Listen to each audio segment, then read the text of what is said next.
जय भीमालो.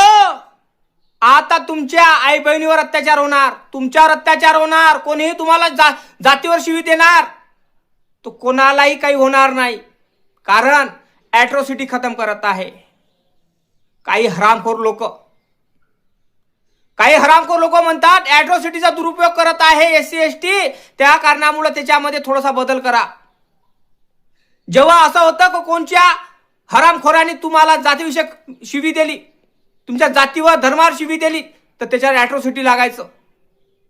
तर आता असं झालंय की हा कानून साल्याने चेंज केला आणि त्या कानूनमध्ये त्याने फरक केला आणि त्याच्यामध्ये असं टाकलं आहे की आता कोणीही ॲट्रॉसिटी लावत असेल आणि तो गलत निघाला असेल तर ज्या ॲट्रॉसिटी लावणार त्याच्यावर कारवाई होणार, त्याला दंड भरावा लागेल. अशाने कोण ॲट्रॉसिटीची कलम लावणार, कोण लादणार नाही. सरकारमधले काही लोक हरामखोर हे ॲट्रॉसिटी मध्ये बदल करत आहे. त्यांना असं वाटते की ॲट्रॉसिटीचा दुरुपयोग होत आहे. अरे जेव्हा आपल्या आई बहिणीवर अत्याचार व्हायचा तेव्हा आपण ॲट्रॉसिटी ही कलम लावायचो, गुन्हा लावायचो.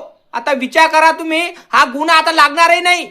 ॲट्रॉसिटी हा जो गुन्हाच्या मार्फत आपण कुठल्याही हरामखोराला जेलात पाठवायचो, त्याला जेल व्हायची.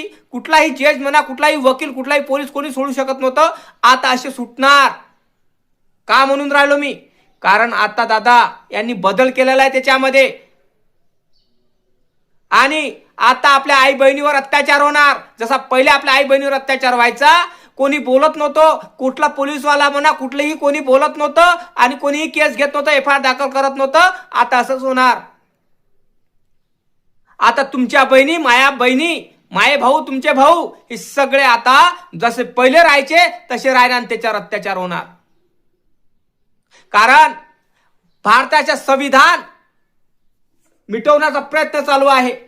जे बाबासाहेबांनी आपल्याला सुरक्षा दिली संविधानातून, ती सुरक्षा मिटवण्याचा प्रयत्न करत आहे हे हरामखोर लोक. कळलं का?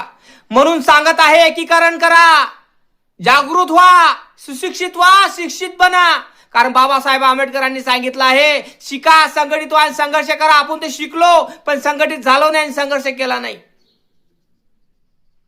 बाबासाहेब आंबेडकरांनी म्हटलं होतं जा हरामखोरांच्या भिंतीवर लिहून ठेवा का आम्हाला उद्याचे शासनकर्ते बनायचे आहे.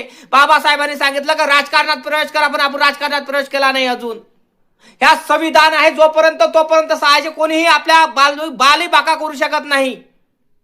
कारण ॲट्रॉसिटी ह्या जो आपण गुन्हा दाखल करत होतो हराम